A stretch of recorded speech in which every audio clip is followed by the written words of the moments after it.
Hello everyone, myself Thakur Puneet Rajput and I welcome to you all in Udit pharmacy. और guys आज हम लोग डिस्कस करने वाले हैं फार्मास्यूटिकल केमिस्ट्री का चैप्टर 11 इलेक्ट्रोलाइट्स का पार्ट वन में देखे हमने बेसिकली क्या अपने इलेक्ट्रोलाइट्स के पार्ट वन में हमने बेसिक इंट्रोडक्शन देख लिया था, कुछ फंडामेंटल टर्म्स देख ली थी इलेक्ट्रोलाइट्स की। तो आज हम पार्ट टू में पूरा इलेक्ट्रोलाइट्स का जो अपना फार्मास्यूटिकल केमिस्ट्री का इलेक्ट्रोलाइट चैप्टर दिया हुआ है उसको पूरा आज कवर कर लेंगे हम लोग। ठीक है, तो चलिए आज का लेक्चर स्टार्ट करते हैं। ठीक है, तो देखिए आज के लेक्चर में हम सबसे पहले डिस्कस करेंगे मेटाबॉलिक एसिडोसिस के बारे में। देखिए मेटाबॉलिक एसिडोसिस की सबसे पहले हम डेफिनेशन रीड कर लेते हैं। It means a disturbed acid base balance of the body and physiological fluids become acidic in nature. In this case pH is decreased below 7.35। देखिए बेसिकली क्या होता है, देखिए मेटाबॉलिक एसिडोसिस इसका मतलब क्या रहता है मेटाबॉलिक एसिडोसिस का। डिस्टर्ब्ड मतलब कि जो अपना अम्ल और क्षार का संतुलन है अपनी मानव शरीर के अंदर।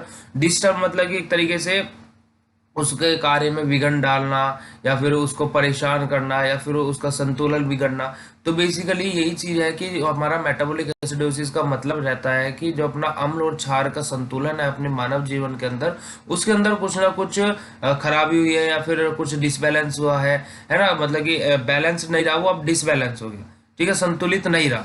ठीक है, physiological fluid become acidic in nature. जो हमारी बॉडी के अंदर फिजियोलॉजिकल फ्लूइड्स रहते हैं, फ्लूइड्स प्रेजेंट रहते हैं डिफरेंट डिफरेंट फ्लूइड्स के अंदर। आपका साइटोप्लाज्म में आ जाएगा, इंटरसेलुलर फ्लूइड है क्योंकि कि वो टिश्यू आपका सेल फ्लूइड भी आ जाएगा बिटवीन जो टिश्यू सेल के बीच में जो प्रेजेंट रहता है उसको हम एक्स्ट्रा सेलुलर फ्लूइड बोलते हैं। तो ऐसे जो फ्लूइड बैलेंस है मतलब फिजियोलॉजिकल जो फ्लूइड्स है उनका जो नेचर है, उनकी जो प्रकृति है वो कैसी हो जाएगी, एसिडिक, अम्लीय हो जाएगी। ठीक है, उसके बाद में in this case pH is decrease below 7.3। जो हमारा पीएच होता है किसका, हमारा पीएच जो बेसिकली हमारे जो फिजियोलॉजिकल फ्लूइड्स हैं उनका जो पीएच रहेगा वो 7.3 से कम हो जाएगा। कब बिलो मतलब कम हो जाएगा 7.3 से। अब आप लोगों ने पढ़ा होगा कि अपने 12th स्टैंडर्ड में 10th में 9th में कभी भी पढ़ा होगा पीएच स्केल के बारे में। पीएच स्केल में 14 नंबर तक हमारे डिनोट रहते हैं, 0 to 14। 0 से लेके 7 6.99, हम 6.9 तक मान लेते हैं। 6.9 तक क्या रहता है अपना एसिडिक नेचर का रहता है। 7.1 से 14 तक क्या रहता है हमारा बेस आ जाते हैं। जिन कंपोनेंट्स का पीएच 7.1 से 14 तक रहता है वो बेसिक नेचर के रहते हैं। वही जो जो एक्यूरेट 7 पे रहता है उसको हम क्या बोलते हैं, न्यूट्रल। ना तो वो एसिडिक रहता है ना ही बेसिक। तो वही बोला है जब वो डिक्रीज हो जाता है किससे 7.35, बेसिकली 7.3 7.4 किसका पीएच रहता है, ब्लड का अपने। तो ब्लड का पीएच क्या है, बेसिकली थोड़ा सा स्लाइटली मतलब कि थोड़ा सा कैसा रहता है, बेसिक नेचर का रहता है। तो वो क्या जो अपना बॉडी फ्लूइड है, फिजियोलॉजिकल फ्लूइड है जो अपना, वो बेसिकली क्या उसका पीएच घटेगा क्योंकि एसिड की तरफ मूव ऑन करेगा, क्योंकि एसिडिक नेचर हो जाता है। तो एसिड की तरफ मूव ऑन करेगा तो 7.3 से घटेगा, मतलब कि कम होगा। जब भी तो 7.3 से कम होगा तो मतलब कि एसिड की तरफ मूव कर रहा है, तो इस वजह से वो एसिडिक नेचर का हो जाता है। तो मेटाबॉलिक एसिडोसिस वो कंडीशन रहती है जिसमें हमारा क्या, मेटाबॉलिक एसिडोसिस वो कंडीशन रहती है जिसमें हमारा फिजियोलॉजिकल जो फ्लूइड रहता है वो कैसे एसिडिक नेचर का हो जाता है, अम्लीय नेचर का। ठीक है, और दूसरी चीज क्या है कि जो अपना मेटाबॉलिक एसिडोसिस का मीनिंग बोले तो अगर जो हम तो हमारे शरीर के अंदर, मानव शरीर के अंदर अम्ल और क्षार का संतुलन बिगड़ जाना, इसका मतलब मेटाबॉलिक एसिडोसिस का मतलब ये रहता है। ठीक है, इसके बाद में केसेस देख लेते हैं इसके कारण। कॉजेज क्या क्या, सबसे पहले failure to excrete metabolic acids by kidney. Basically क्या, फेलियर मतलब कि को खत्म हो जाना। फेलियर मतलब बेसिकली हार जाना या फिर बेसिकली यही फेलियर, हार गए, फेल हो गए, पास नहीं हो पाए, पास फेलियर, आपको ये वर्ड पता ही होगा। तो to excrete metabolic acid by kidney, basically क्या, फेलियर टू एक्सक्रीट मतलब कि मेटाबॉलिक जो एसिड्स रहते हैं उनको किडनी में से बाहर निकालने फेलियर हो जाना, मतलब कि असमर्थ बोल सकते हैं फेलियर का मीनिंग। तो मतलब कि क्या बोला है, जो failure to excrete metabolic acid by kidney, मतलब कि जो हमारा मेटाबॉलिक एसिड रहता है किडनी के अंदर, मेटाबॉलिक जो एसिड रहता है उसको बाहर एक्सक्रीट मतलब बाहर निकलने में असमर्थता दिखाना या फिर असमर्थ हो जाना। इस कंडीशन में हमारा क्या, मेटाबॉलिक एसिडोसिस हो सकता है। सेकेंड कंडीशन है due to diarrhoea, vomiting and diabetic mellitus. Basically क्या, डायरिया की वजह से, वोमिटिंग की वजह से या फिर डायबिटीज मिलेट्स की वजह से। थर्ड है हमारा axis absorption of metabolic acids, क्या एक्सिस एब्जॉर्प्शन मतलब ज़्यादा एब्जॉर्प्शन हो जाना किसका, मेटाबॉलिक एसिड्स का। ठीक है, उसके बाद में loss of base from the body, और या फिर ज़्यादा बेस का लॉस हो जाना, मतलब कि हानि हो जाना हमारे मानव शरीर में से क्षार की ज़्यादा हानि हो जाना, उसको हम बोल सकते हैं। उसी ये केस, ये मतलब कि ये कारण हो सकता है किसके, मेटाबॉलिक एसिडोसिस के। ठीक है, ट्रीटमेंट क्या है मेटाबॉलिक एसिडोसिस का, sodium acetate, sodium citrate, potassium acetate या फिर पोटेशियम सिट्रेट। ठीक है, सोडियम एसीटेट या फिर सोडियम सिट्रेट या फिर पोटेशियम एसीटेट, पोटेशियम सिट्रेट, ये हमारा ट्रीटमेंट हो सकता है किसका, मेटाबॉलिक एसिडोसिस का। अब देखिए इसके बाद में metabolic alkalosis, metabolic acidosis. Acidosis में क्या है, एसिडिक नेचर का हो जा रहा था, एल्कलोसिस में बेसिक नेचर का, एल्कलाइन नेचर का हो जाएगा। तो देखिए अब वही हम लोग रीड करते हैं, it means a disturbed acid base balance of the body and physiological fluid become more alkaline in nature, मतलब कैसा, ज्यादा एल्कलाइन, एल्कलाइन मतलब बेसिक नेचर का। In this case pH increase more than 7.45, क्या जब ज्यादा इंक्रीज होगा तो बेस की तरफ मूव करेगा, तो जब तो बेसिक नेचर का होगा, एल्कलाइन नेचर का बनेगा वो। ठीक है, तो मेटाबॉलिक एसिडोसिस मतलब कि एसिड का एसिडिक नेचर की तरफ मूव ऑन कर जाना, बिकमिंग एसिडिक नेचर। और जो हमारा मेटाबॉलिक एल्कलोसिस रहता है वो उसमें हमारा क्या, एल्काइन नेचर का, यानी कि बेसिक नेचर की तरफ मूव ऑन करेगा हमारे फिजियोलॉजिकल फ्लूइड का पीएच। ठीक है, उसके बाद में केसेस देख लेते हैं इसके, कोसिस क्या क्या है इसके, excessive injection of alkaline drug, basically क्या, ज़्यादा एल्कलाइन ड्रग के इंजेक्शन देने की वजह से हमारा जो बॉडी फिजियोलॉजिकल फ्लूइड रहता है बॉडी का, वो बेसिकली किसकी तरफ, बेसिक नेचर की तरफ मूव ऑन कर जाता है। या फिर यूज ऑफ डायरेटिक्स। ठीक है, डायरेटिक्स के यूज के पर्पज के लिए हमारा क्या, मेटाबॉलिक एल्कलोसिस होने के चांसेस रहते हैं। इसका ट्रीटमेंट देख लेते हैं। अब ट्रीटमेंट क्या क्या होते हैं, ammonium chloride and it's injection, ammonium chloride या और इसके इंजेक्शंस। ठीक है, ये इसका ट्रीटमेंट हो सकता है। इसके बाद में अब देखिए थर्ड वन अपना आ गया रेस्पिरेटरी एसिडोसिस। ठीक है, रेस्पिरेटरी एसिडोसिस में बेसिकली क्या होता है, सबसे पहले हम रेस्पिरेटरी एसिडोसिस की डेफिनेशन रीड कर लेते हैं। It is the state in which carbon dioxide is return in the body due to reduced ventilation. देखिए बेसिकली क्या बोला, जो अपना रेस्पिरेटरी एसिडोसिस है, ये कि ऐसी स्टेट है, ऐसी कंडीशन है जिसके अंदर जो अपनी कार्बन डाइऑक्साइड, हम देखिए आपने बेसिकली सुना होगा कि हम ऑक्सीजन अपने अंदर लेते हैं और कार्बन डाइऑक्साइड बाहर निकाल देते हैं। ठीक है, तो ऑक्सीजन अंदर लेते हैं और कार्बन डाइऑक्साइड बाहर निकाल देते हैं। पर लेकिन यहाँ पे क्या हो रहा है, जो अपनी बॉडी है वो रिटर्न वापस कर रही है किसको, कार्बन डाइऑक्साइड गैस को। क्यों, ड्यू टू, कारण क्या है इसका, reduce ventilation. Reduce ventilation, reduce मतलब किसी भी चीज की कमी हो जाना है, फिर कम कर देना, वेंटिलेशन हवादार। ठीक है, मतलब ये हवा का दाब अपनी बॉडी के अंदर कम हो जाना, उस कंडीशन में हमारा क्या कर, बॉडी रिटेन कर लेते हैं किसको, कार्बन डाइऑक्साइड को, और इसी को हम क्या बोलते हैं, रेस्पिरेटरी एसिडोसिस। केसेस क्या क्या इसके, due to mechanical muscular impairment, किसकी वजह से, मैकेनिकल मस्कुलर इम्पेयरमेंट, या फिर disease of lungs due to CNS depression. Basically क्या, एक तो इसकी कंडीशन क्या है, due to mechanical muscular impairment, और दूसरी कंडीशन क्या है, डिसीज ऑफ लंग्स की डिसीज की वजह से, बीमारी की वजह से, ड्यू टू सीएनएस डिप्रेशन, कि अपने लंग्स में बीमारी हुई है किसकी वजह से, due to CNS depression. CNS central nervous system अपना डिप्रेस हो जाने की वजह से अपने जो लंग्स में डिसीज हुई है उसके वजह से हमारा रेस्पिरेटरी एसिडोसिस होने के चांसेस होते हैं। उसके बाद में रेस्पिरेटरी एल्कोलोसिस क्या रहता है, रेस्पिरेटरी एल्कोलोसिस में रहता है, it is the state in which excess of carbon dioxide is lost from the body and it is due to hyperventilation. देखिए बेसिकली क्या बना है, अब देखिए रेस्पिरेटरी एसिडोसिस में क्या होता है कि कार्बन डाइऑक्साइड वापस रिटेक कर लेती है, मतलब कि रिटर्न कर लेती है अपनी बॉडी ने। अब रेस्पिरेटरी एल्कोलोसिस में क्या हो रहा है कि एक्सिस अमाउंट में, मतलब कि ज्यादा अमाउंट में क्या अपने कार्बन डाइऑक्साइड का लॉस कर रही है बॉडी मतलब कि बेसिकली बॉडी में से बाहर आ रही है ज्यादा क्वांटिटी में, ज्यादा एक्सिस मतलब कि ज्यादा क्वांटिटी में क्या अपनी carbon dioxide gas, and it is due to hyperventilation. इसकी वजह से होता है हाइपर वेंटिलेशन, मतलब कि ज्यादा हवादार हो जाने की वजह से हमारी ये हमें कोज हो सकता है। ठीक है, केसेस क्या क्या है इसके, केसेस है ड्यू टू इमोशनल फैक्टर्स, किसकी वजह से, इमोशनल फैक्टर्स की वजह से, फीवर की वजह से, या फिर थर्ड वन है अपना क्या, स्लाइसिलेट पॉइजनिंग। ठीक है, स्लाइसिलेट पॉइजनिंग की वजह से, स्लाइसिलेट पॉइजनिंग की वजह से, या फिर इमोशनल मतलब कि भावुकतापूर्ण भावुक हो जाना उसकी वजह से, या फिर फीवर की वजह से। ये तीन हमारे केसेस हैं जिसकी वजह से हमारे रेस्पिरेटरी एल्कोलोसिस होने के चांसेस रहते हैं। इसके बाद में अपना क्या, हाइपोकैलेमिया। हाइपोकैलेमिया क्या रहती है, it means loss of potassium from the body. Hypokalemia का मीनिंग क्या रहता है, जब अपनी बॉडी में से क्या पोटेशियम का लॉस हो जाए, नुकसान हो जाए अपनी बॉडी को, क्या किसका, पोटेशियम का, उसको हम क्या बोलते हैं, हाइपोकैलेमिया। हाइपर कैलेमिया क्या रहता है, it means excess of potassium in the body, ज्यादा मात्रा बढ़ जाए किसकी, पोटेशियम की अपनी बॉडी के अंदर, तो उसको हम क्या बोलते हैं, इस कंडीशन को हाइपर कैलेमिया। हाइपोनेट्रेमिया।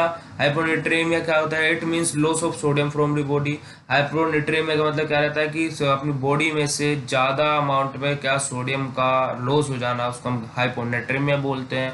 हाइपरनेट्रीमिया क्या होता है, हाइपरनेट्रीमिया होता है, it means excess of sodium in the body, मतलब कि ज्यादा बॉडी के अंदर ज्यादा सोडियम का लेवल बढ़ जाना, उसको हम क्या बोलते हैं, हाइपरनेट्रीमिया। ठीक है, देखिए हाइपोकैलेमिया और हाइपोनेट्रीमिया। अब आप नेट्रीमिया और कैलेमिया में कंफ्यूज हो सकते हैं कि कौन सा पोटेशियम के लिए और कौन सा सोडियम के लिए। इसके लिए हम आपके लिए एक शॉर्ट ट्रिक लेके आए हैं।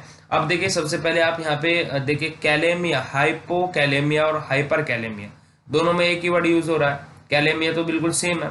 अब उसके बाद में आप एक कंडीशन देख सकते हैं, यहाँ पे कंडीशन क्या अप्लाई रहेगी, देखिए कैलेमिया दोनों के लिए सेम है, कैलेमिया जो अपना ये वर्ड है वो दोनों के लिए सेम है, राइट। कैलेमिया यहाँ पे भी है हमारे पास में और यहाँ पे भी है। उसके बाद में हाइपो मतलब होता है कम हो जाना, हाइपो का मीनिंग आपको समझना, याद रखना पड़ेगा, हाइपो का मीनिंग होता है क्या, कम हो जाना, और हाइपर का मीनिंग होता है ज्यादा हो जाना। जैसे कि आप बोलते भी होंगे किसी को, भाई ज्यादा हाइपर मत हो, है ना, मेरे सामने तो ज्यादा हाइपर मत हो, ये बोलते तो हाइपर मतलब कि एक तरीके से हाइपर मास से आप देख सकते हैं गुस्सा बढ़ रहा है, मतलब कि किसी भी चीज का बढ़ जाना, उसको हाइपर बोलते हैं, और हाइपो किसी भी चीज का कम हो जाना। ठीक है, अब कैलेमिया और नेट्रेमिया, नेट्रेमिया और कैलेमिया, अब आपको एकदम कोई पूछ लेगा हाइपो नेट्रेमिया क्या होगा, अब हाइपो को तो आपको पता है कि कम रहेगा, कोई भी जो भी चीज पूछ रहा है, नेट्रेमिया अब आप सोचेंगे पोटेशियम के लिए यूज कर रहा है फिर सोडियम के लिए। अब इसके लिए एक शॉर्ट ट्रिक है, शॉर्ट ट्रिक क्या है, आप यहां से देखिए, पोटेशियम को किससे डिनोट करते हैं, के से, तो के से डिनोट करते हैं, यानी कि पोटेशियम की बात हो रही है। वहीं पे अगर सोडियम को किससे डिनोट करते हैं, Na से, तो Na पकड़ लीजिए, Na का मतलब कि सोडियम हो जाएगा अपना, है ना, तो मतलब कि नेट्रेमिया में क्या है, Na आ रहा है, Na आ रहा है, तो मतलब कि क्या हो जाएगा, ये सोडियम की बात हो रही है। और हाइपो और हाइपर आपको पता ही है क्या होता है, ठीक है। तो बेसिकली ये शॉर्ट ट्रिक है हमारे पास में कि अगर जो के आ गया तो आपको समझ लेना है क्या, हाइपोकैलेमिया में आपको पोटेशियम का मतलब के आ गया तो मतलब पोटेशियम, और Na क्या आ गया, तो Na आ गया तो सोडियम। अब और ये इनके तो मतलब कि उपनाम भी है, मतलब कि उपनाम बोला जाए तो बेसिकली घर के नाम भी है कि के से हम पोटेशियम को डिनोट करते हैं और Na से सोडियम को। ठीक है, तो आई होप सो आपको ये पसंद ये शॉर्ट ट्रिक आपको अच्छी लगी होगी, कैसी लगी हमें कमेंट सेक्शन में लिख के जरूर बताइएगा। ठीक है, अब इसके बाद में देखिए all of the body fluid have definite composition of enzymes, ions, proteins etcetera. देखिए हर एक बॉडी फ्लूइड जो रहता है उसके बाद में डेफिनेट मतलब कि निश्चित कॉम्पोजिशन रहते हैं, किस किस के निश्चित रहता है, उसके बाद में क्या क्या, एंजाइम्स, आयंस और प्रोटीन्स, ठीक है, और ETC। उसके बाद general majority of metabolic reaction are happen at pH range 7.34 to 7.47। Basically जो मेजोरिटी मेटाबॉलिक रिएक्शंस रहते हैं वे हैपन मतलब कि होती हैं किस pH रेंज के अंदर में, 7.34 टू 7.42। ठीक है, the buffer of the pH of body fluid is maintained by following mechanism. जो हमारा बॉडी का pH है वो बेसिकली मेंटेन किया जाता है कि किस किस मैकेनिज्म के द्वारा, buffer system basically buffer system आपने देखा भी होगा जब हमने बफर एंड बफर कैपेसिटी के बारे में पढ़ा था, तो वहाँ पे क्या था, हमारा बफर क्या था, बफर सॉल्यूशन ऐसे सॉल्यूशन रहते हैं जिनका pH फिक्स रहता है, तो बफर सिस्टम मतलब बेसिकली pH के लिए यूज हो रहा है, pH को मेंटेन करके रखेगा, तो वही हमारा क्या कि हमारा हम क्या, तो हेडिंग ही क्या पढ़ रहा है, pH of the body fluid is maintained by following mechanism, मतलब कि मेंटेन करना सीख रहे हैं, मेंटेन किस किस के द्वारा किया जाता है, तो बफर का तो नाम वहां पे आना ही था, तो बफर सिस्टम आ गया।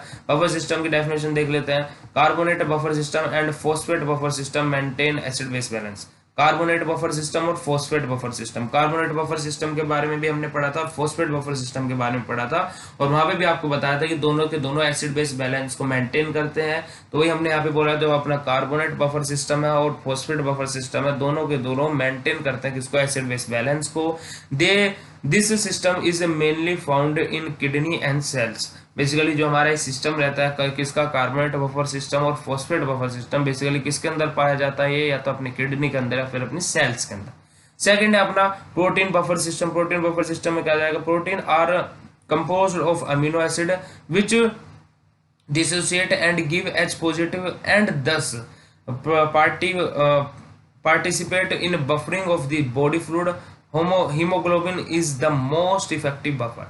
देखिए बेसिकली क्या है, जो अपने प्रोटीन से, जो अपने प्रोटीन बफर सिस्टम है, इसके अंदर प्रोटीन का मेन रोल रहेगा। तो protein compose of amino acid, जो हमारे प्रोटीन्स रहते हैं वो बने हुए रहते हैं किसके, अमीनो एसिड के, which dissociate and give H positive, जो हमारे डिसोसिएट मतलब घुल जाते हैं और क्या हमें मिलता है, H पॉजिटिव आयन वहां से मिल जाता है।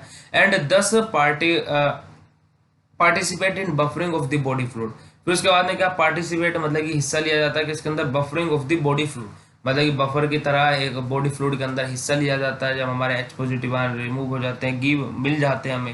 Haemoglobin is the most effective buffer. इससे हमारा जो प्रोटीन बफर सिस्टम है इसके लिए हमारा हीमोग्लोबिन सबसे मोस्ट इफेक्टिव बफर रहता है अपना, ठीक है।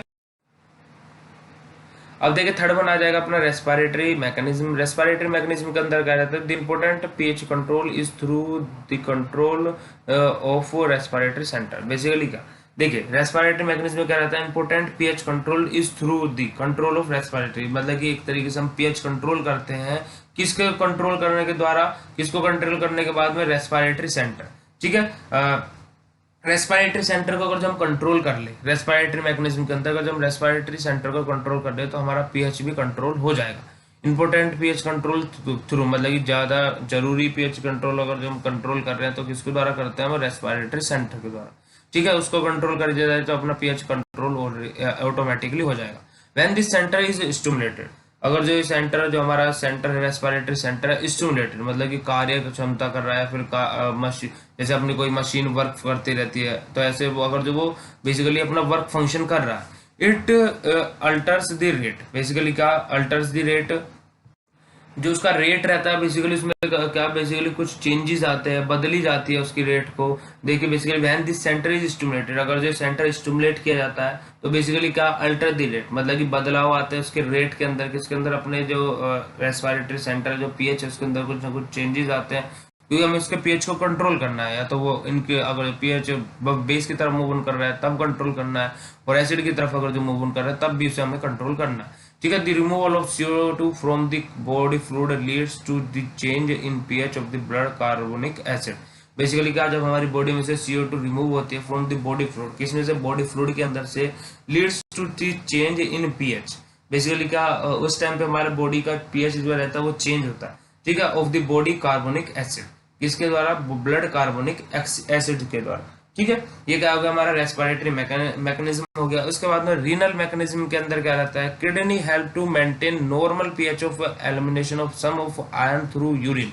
बेसिकली क्या रीनल मैकेनिज्म क्या रहता है, kidney help to maintain normal pH of the elimination.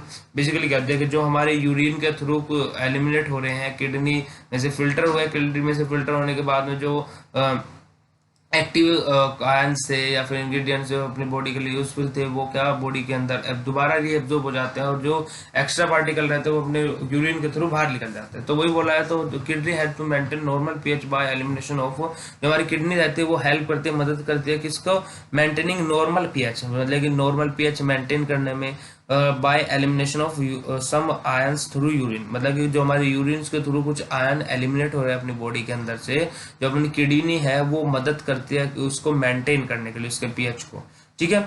Kidney has an ability to form ammonia which, देखिए बेसिकली जब हमारी किडनी रहती है उसके पास में क्षमता रहती है किसको फॉर्मेशन करने के लिए, अमोनिया का, ठीक है, which react with acid formed during protein metabolism and thus pH of urine is acidic. देखिए बेसिकली क्या बोला इसको, kidney has an ability to form ammonia which react with, हमारी देखिए किडनी के पास में क्या एबिलिटी रहती है बेसिकली कि अमोनिया फॉर्म कर सके, विच react with acid form during the protein metabolism. Protein metabolism के बाद में जो हमारा यूरिन के अंदर अमोनिया का फॉर्मेशन हुआ है वो रिएक्शन कर जाता है विद एसिड फॉर्म के साथ में, किसके साथ में, प्रोटीन मेटाबॉलिज्म के साथ में, and thus pH of urine is acidic.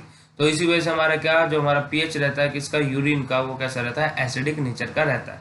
इसके बाद में रीनल मैकेनिज्म में सेकंड पॉइंट की तरफ हम मूव करें, if any one of these mechanism is not functioning properly, अगर जो इन मैकेनिज्म में से कोई सा मैकेनिज्म अच्छे से फंक्शन नहीं कर रहा है, कार्य नहीं कर रहा है, ठीक है, मेटाबॉलिक रेस्पिरेशन एसिडोसिस और एल्कोलोसिस में अकर, उस टाइम पे हमारा क्या मेटाबॉलिक रेस्पिरेटरी एसिडोसिस या फिर एल्कोलोसिस उस टाइम पे हमारा कार्य करता है, ठीक है, या फिर कार्य कर सकता है। ओके, मे का वर्ड यूज हुआ है, तो मे माइट का क्या होता है, सकता, सकती, ये हमारा मतलब कि आशंका है हमें कि वह वहां जा सकता है। ओके गाइस, तो आपका लेक्चर कैसा लगा हमें कमेंट सेक्शन में लिख के जरूर बताइएगा, और thank you so much for watching this video. मिलते हैं अपनी नई वीडियो के साथ, तब तक के लिए बाय, धन्यवाद, नमस्कार।